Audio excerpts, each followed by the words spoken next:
abbiamo un po' di fantasia delle cose che fate qualche cosa. Eh?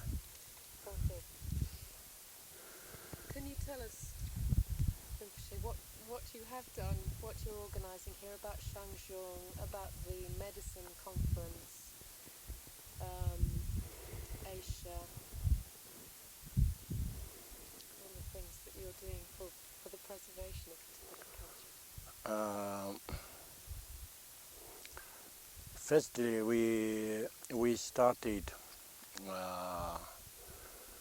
to organize Shang Shung Institute for Tibetan studies. That is particularly for preserving Tibetan culture, knowledge, also for giving possibility to continue Tibetan culture in Tibet and Tibetans who are living in Tibet, and also for diffusing Tibetan culture and history knowledge for Westerners, because for preserving culture it's very, very important. People understand which is the value of culture. So in this case then we must study Tibetan culture, language, and also we collaborate with many Tibetologists. Today we have many Westerners who studied Tibetan and they know quite well Tibetan language. But it is not sufficient, only someone knows Tibetan. We must translate books and we do something in a concrete way. But in general, we have no much possibility, even there are some people who are interested, because for studying, working, we need also support, possibility. For that reason, then, we started to open this institute. Last year, we did inauguration with Dalai Lama. Dalai Lama is one of the most important person for Tibetan culture and history. So we are going ahead now, making many programs for translating many books and ancient books in Western language, and also for organizing courses for Tibetan language and Tibetan medicine, astrology and history, all these things. And particularly there are many important books like history books for translating in Western language. And also we are doing research for discovering which is the real origin of Tibetan culture and history. For all these things we are performing with Shang Shung Institute. And then we have another organization called ASIA that is particularly for preserving Tibetan culture and knowledge in Tibet, and also between Tibetans who are living outside of Tibet. For example, like in Nepal and India and anywhere outside of Tibet. And we think it's very, very important also in Tibet, because most Tibetans, they are living in Tibet. But in Tibet we have many problems, particularly for education, because most Tibetans today, they have no much possibility to study who are living in a village, in a nomads, in a countryside. Maybe some Tibetans, they can go schools in China, and also some places, headquarters of different places. But most people, Tibetan nomads, they are living in a countryside, and they must follow animals, so they move always. They don't live in a headquarters, and in a city. So even there are some schools in a headquarters, it has no any benefit for most Tibetan people. And if the Tibetan young people, they couldn't receive education, it means then after 20 or 30 years there will be most Tibetan no more education and receive education. It means then we can really lost Tibetan culture and knowledge. So it's a very danger. For that purpose, we are trying to do something, and already we are starting to build a school.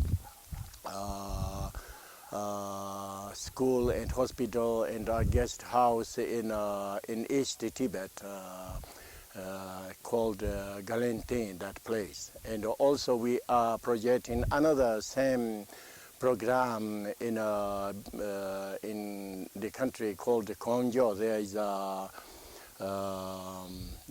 There is many practitioners. That place is the place where lived my teacher, Shang Shung Institute. I started these two places because I know these people of countryside, so then there are more possibility for the collaboration. And we have already agreement also with Chinese authority. I think we can go ahead this program. That is another program. And in the next year we have program. In the new year, in September next year, we have program also organize second Tibetan Language conference of international conference. We held this first one in Dharamsala many years ago, and the second now we are performing here. And we did agreement with people who are responsibility of this organization. So we are going to organize with some university, like University of Siena, and also Izmir of Rome. And we need also many still helps and supports, because it is not so easy. We can organize without anything base, but I think it's a very, very important thing. So in any case, we have many programs, but programs need also money and support and help. Otherwise, everything is only idea. For example, for many years we tried to do something here in Mediga. For example, we have here at the beginning, we have only a small house, that is all. But now we have also meeting hall and also library.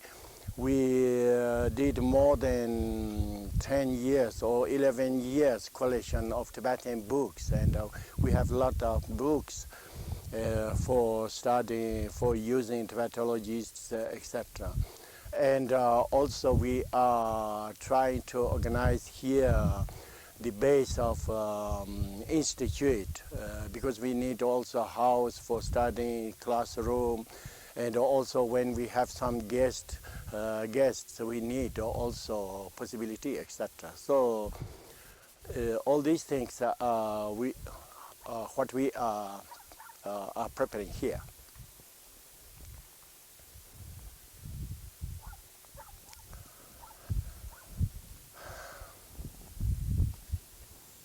You see, I am a Tibetan origin, but living in Italy.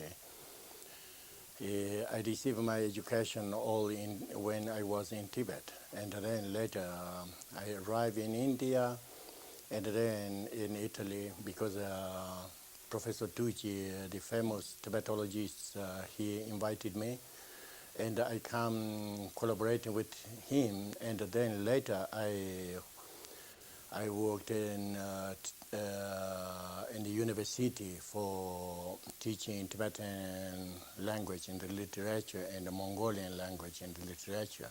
And same time then I try to do my best for diffusing Tibetan culture and do different seminars about Tibetan medicine and also history and philosophy, etc. That's what I am doing.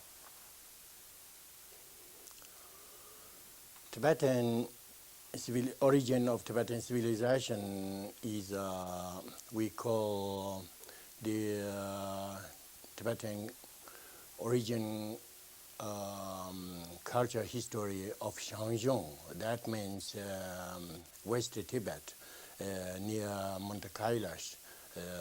That is the source of Tibetan culture, and that is related to also ancient Tibetan religion burn. Through this country then developed different aspects of Tibetan culture, and then later developed Buddhism, introduced from India to Tibet and integrated in Tibetan culture that knowledge, and then later developed also aspect of burn tradition and Tibetan philosophy and all different aspects of culture of Tibet through Buddhism knowledge, and also many cultures, aspects of cultures from India and Nepal and China. They all integrated and developed. That is characteristic Tibetan culture or knowledge today which we are continuing.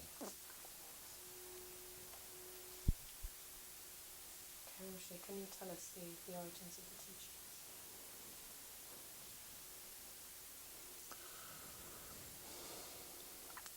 Origin of teaching, it depends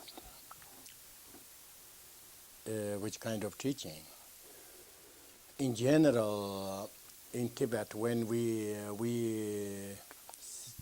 speak about teaching, we consider something for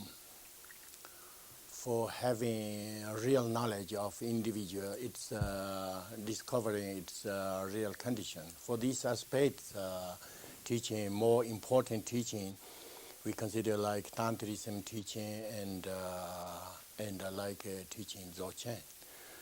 But most teaching like Tantrism and Dzogchen in Tibet, which we diffused, is related with Buddhism tradition. So Buddhism tradition is introduced at the time of Songtsen Gampo. That means at the end of 7th century.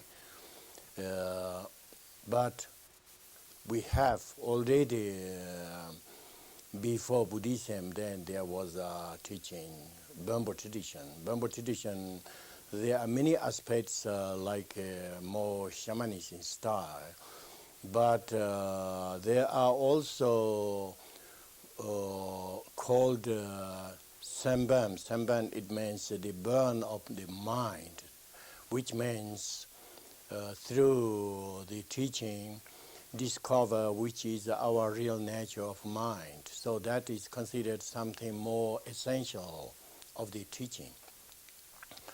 So in this kind of teaching also we have Dzogchen in a Bambo tradition. So if we speak Dzogchen, origin of Dzogchen of Bambo, and also most aspect of Bambo tradition called the burn of swastika,